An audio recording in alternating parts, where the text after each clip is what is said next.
Chapter 25. Matthew insists on puffed sleeves. Matthew was having a bad 10 minutes of it. He had come into the kitchen, in the twilight of a cold, grey December evening, and had sat down in the woodbox corner to take off his heavy boots, unconscious of the fact that Anne and a bevy of her schoolmates were having a practice of the Fairy Queen in the sitting-room. Presently they came trooping through the hall and out into the kitchen, laughing and chattering gaily. They did not see Matthew, who shrank bashfully back into the shadows beyond the woodbox, with a boot in one hand and a boot-jack in the other, and he watched them shyly for the aforesaid 10 minutes, as they put on caps and jackets, and talked about the dialogue and the concert. Anne stood among them, bright-eyed and animated as they, but Matthew suddenly became conscious that there was something about her different from her mates, and what worried Matthew was that the difference impressed him as being something that should not exist. Anne had a brighter face, and bigger, starrier eyes, and more delicate features than the others. Even shy, unobservant Matthew had learned to take note of these things. But the difference that disturbed him did not consist in any of these respects. Then in what did it consist? Matthew was haunted by this question long after the girls had gone, arm in arm, down the long, hard-frozen lane, and Anne had betaken herself to her books. He could not refer it to Marilla, who, he felt, would be quite sure to sniff scornfully, and remark that the only difference she saw between Anne and the other girls was that they sometimes kept their tongues quiet while Anne never did. This, Matthew felt, would be no great help. He had recourse to his pipe that evening to help him study it out, much to Marilla's disgust. After 2 hours of smoking and hard reflection, Matthew arrived at a solution of his problem. Anne was not dressed like the other girls. The more Matthew thought about the matter, the more he was convinced that Anne never had been dressed like the other girls, never since she had come to Green Gables. Marilla kept her clothed in plain, dark dresses, all made after the same unvarying pattern. If Matthew knew there was such a thing as fashion in dress, it was as much as he did, but he was quite sure that Anne's sleeves did not look at all like the sleeves the other girls wore. He recalled the cluster of little girls he had seen around her that evening, all gay in waists of red and blue and pink and white, and he wondered why Marilla always kept her so plainly and soberly gowned. Of course it must be all right. Marilla knew best, and Marilla was bringing her up. Probably some wise, inscrutable motive was to be served thereby. But surely it would do no harm to let the child have one pretty dress, something like Diana Barry always wore. Matthew decided that he would give her one. That surely could not be objected to as an unwarranted putting in of his oar. Christmas was only a fortnight off. A nice new dress would be the very thing for a present. Matthew, with a sigh of satisfaction, put away his pipe and went to bed, while Marilla opened all the doors and aired the house. The very next evening Matthew betook himself to Carmody to buy the dress, determined to get the worst over and have done with it. It would be, he felt assured, no trifling ordeal. There were some things Matthew could buy and prove himself no mean bargainer, but he knew he would be at the mercy of shopkeepers when it came to buying a girl's dress. After much cogitation, Matthew resolved to go to Samuel Lawson's store instead of William Blair's. To be sure, the Cuthberts always had gone to William Blair's. It was almost as much a matter of conscience with them as to attend the Presbyterian church and vote Conservative. But William Blair's 2 daughters frequently waited on customers there, and Matthew held them in absolute dread. He could contrive to deal with them when he knew exactly what he wanted and could point it out, but in such a matter as this, requiring explanation and consultation, Matthew felt that he must be sure of a man behind the counter. So he would go to Lawson's, where Samuel or his son would wait on him. Alas, Matthew did not know that Samuel, in the recent expansion of his business, had set up a lady clerk also. She was a niece of his wife's, and a very dashing young person indeed, with a huge drooping pompadour, big rolling brown eyes, and a most extensive and bewildering smile. She was dressed with exceeding smartness, and wore several bangle bracelets that glittered and rattled and tinkled with every movement of her hands. Matthew was covered with confusion at finding her there at all, and those bangles completely wrecked his wits at one fell swoop. "What can I do for you this evening, Mr. Cuthbert?" Miss Lucilla Harris inquired, briskly and ingratiatingly, tapping the counter with both hands. "Have you well now, say any garden rakes?" stammered Matthew. Miss Harris looked somewhat surprised, as well she might, to hear a man inquiring for garden rakes in the middle of December. "I believe we have 1 or 2 left over," she said. "but they're upstairs in the lumber room. I'll go and see." During her absence Matthew collected his scattered senses for another effort. When Miss Harris returned with the rake and cheerfully inquired, "Anything else tonight, Mr. Cuthbert?" Matthew took his courage in both hands and replied, "Well now, since you suggest it, I might as well buy some hayseed." Miss Harris had heard Matthew Cuthbert called odd. She now concluded that he was entirely crazy. "We only keep hayseed in the spring," she explained loftily. "We've none on hand just now." "Oh, certainly, just as you say," stammered unhappy Matthew, seizing the rake and making for the door. At the threshold he recollected that he had not paid for it, and he turned miserably back.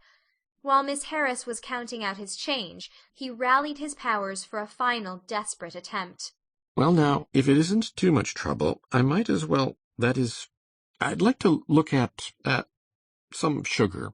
"White or brown?" queried Miss Harris patiently. "Oh, well now, brown," said Matthew feebly. "There's a barrel of it over there," said Miss Harris, shaking her bangles at it. "It's the only kind we have." I'll take 20 pounds of it," said Matthew, with beads of perspiration standing on his forehead. Matthew had driven halfway home before he was his own man again. It had been a gruesome experience, but it served him right, he thought, for committing the heresy of going to a strange store. When he reached home he hid the rake in the tool-house, but the sugar he carried in to Marilla. "Brown sugar!" exclaimed Marilla. "Whatever possessed you to get so much? You know I never use it except for the hired man's porridge or black fruit cake.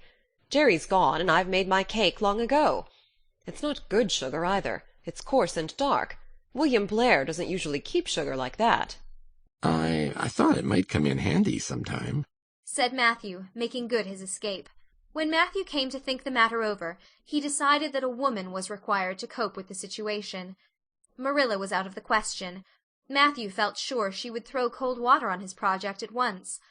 Remained only Mrs. Lynde, for of no other woman in Avonlea would Matthew have dared to ask advice. To Mrs. Lynde he went accordingly, and that good lady promptly took the matter out of the harassed man's hands. "Pick out a dress for you to give Anne?" "To be sure I will. I'm going to Carmody tomorrow, and I'll attend to it."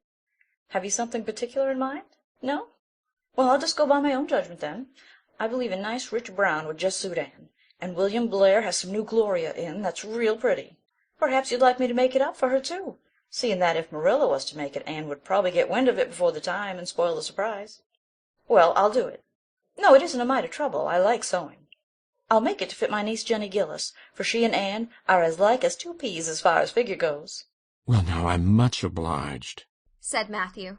And I don't know, but I think they make the sleeves different nowadays to what they used to be.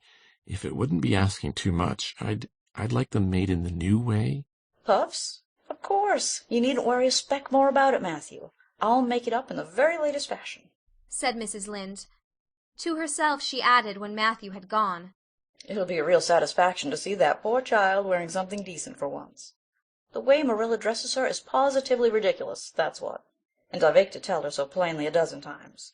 I've held my tongue, though, for I can see Marilla doesn't want advice, and she thinks she knows more about bringing children up than I do, for all she's an old maid.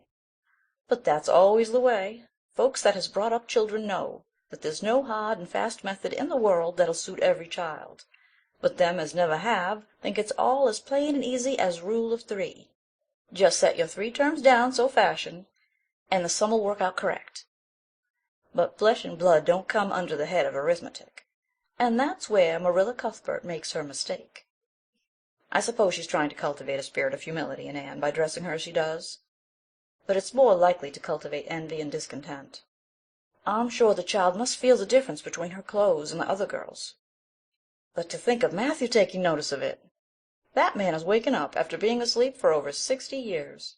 Marilla knew all the following fortnight that Matthew had something on his mind, but what it was she could not guess, until Christmas Eve, when Mrs. Lynde brought up the new dress.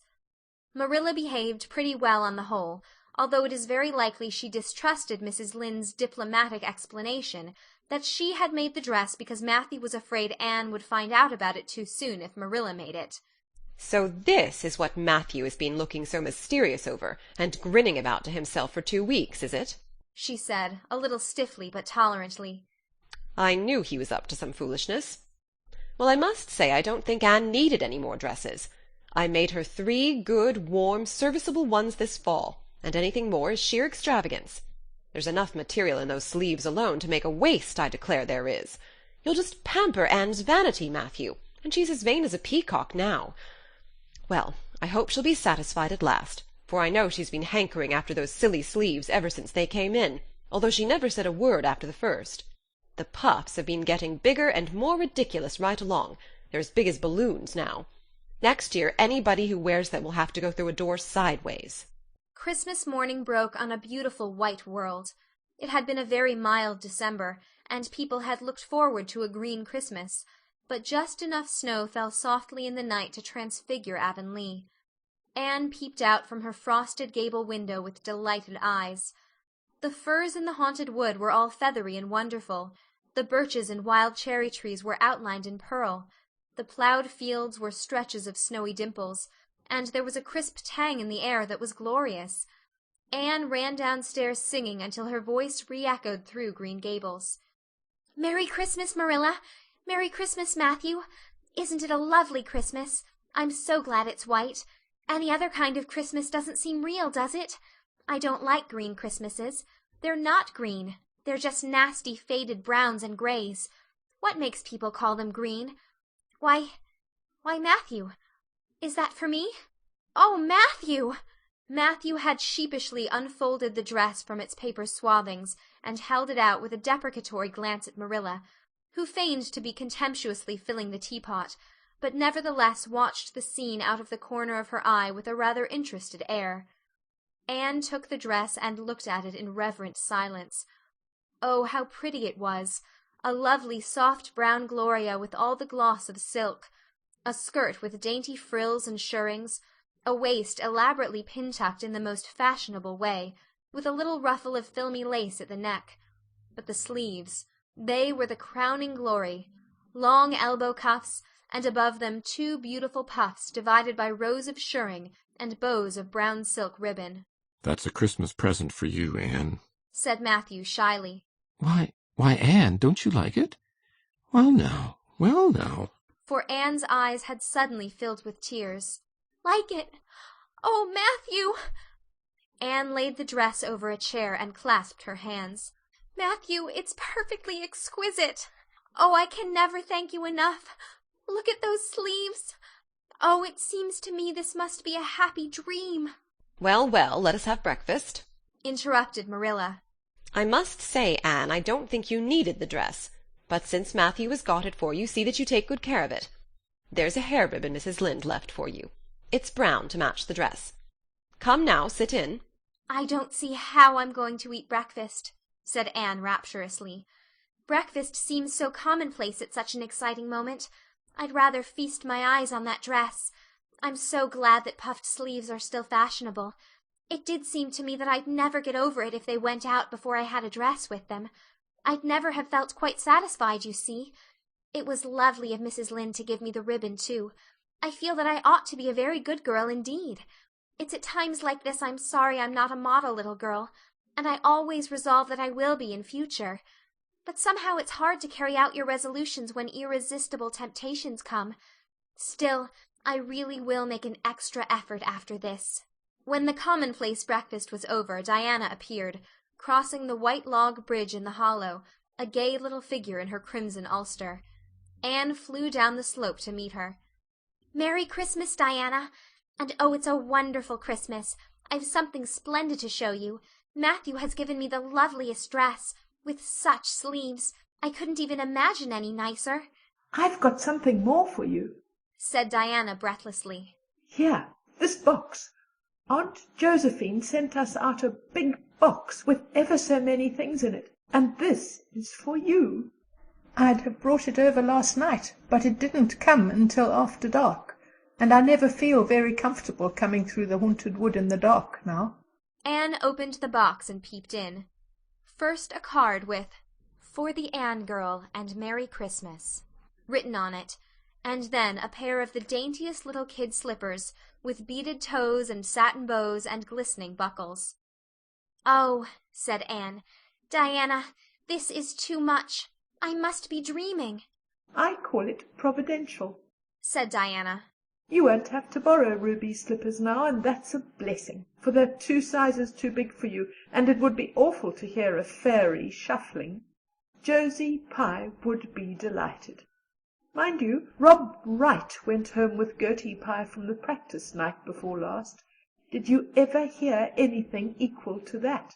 All the Avonlea scholars were in a fever of excitement that day, for the hall had to be decorated and a last grand rehearsal held. The concert came off in the evening and was a pronounced success. The little hall was crowded.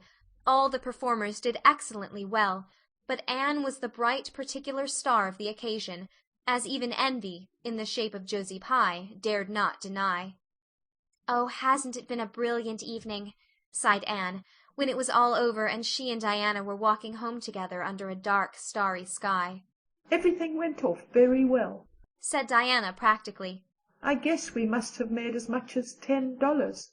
Mind you, Mr. Allen is going to send an account of it to the Charlottetown papers." "Oh, Diana, will we really see our names in print? It makes me thrill to think of it. Your solo was perfectly elegant, Diana. I felt prouder than you did when it was encored. I just said to myself, 'It is my dear bosom friend who is so honored.'" "Well, your recitations just brought down the house, Anne. That sad one was simply splendid." "Oh, I was so nervous, Diana. When Mr. Allen called out my name, I really cannot tell how I ever got up on that platform. I felt as if a million eyes were looking at me and through me, and for one dreadful moment I was sure I couldn't begin at all. Then I thought of my lovely puffed sleeves and took courage. I knew that I must live up to those sleeves, Diana. So I started in, and my voice seemed to be coming from ever so far away. I just felt like a parrot. It's providential that I practiced those recitations so often up in the garret, or I'd never have been able to get through. Did I groan all right?" "Yes, indeed, you groaned lovely," assured Diana. "I saw old Mrs. Sloane wiping away tears when I sat down. It was splendid to think I had touched somebody's heart. It's so romantic to take part in a concert, isn't it? Oh, it's been a very memorable occasion indeed." "Wasn't the boys' dialogue fine?" said Diana. "Gilbert Blythe was just splendid. Anne, I do think it's awful mean the way you treat Gil. Wait till I tell you. When you ran off the platform after the fairy dialogue, one of your roses fell out of your hair. I saw Gil pick it up and put it in his breast pocket. There now, you're so romantic that I'm sure you ought to be pleased at that." "It's nothing to me what that person does," said Anne loftily. "I simply never waste a thought on him, Diana." That night Matthew and Marilla, who had been out to a concert for the first time in 20 years, sat for a while by the kitchen fire after Anne had gone to bed. "Well, now, I guess our Anne did as well as any of them," said Matthew proudly. Yes, she did, admitted Marilla. "She's a bright child, Matthew. And she looked real nice, too. I've been kind of opposed to this concert scheme, but I suppose there's no real harm in it after all. Anyhow, I was proud of Anne tonight, although I'm not going to tell her so." "Well, now, I was proud of her, and I did tell her so, for she went upstairs," said Matthew. "We must see what we can do for her some of these days, Marilla. I guess she'll need something more than Avonlea school by and by." "There's time enough to think of that," said Marilla. "She's only 13 in March. Though tonight it struck me she was growing quite a big girl. Mrs. Lynde made that dress a mite too long, and it makes Anne look so tall. She's quick to learn, and I guess the best thing we can do for her will be to send her to Queen's after a spell. But nothing need be said about that for a year or two yet." "Well, now, it'll do no harm to be thinking it over off and on," said Matthew. "Things like that are all the better for lots of thinking over." End of chapter 25.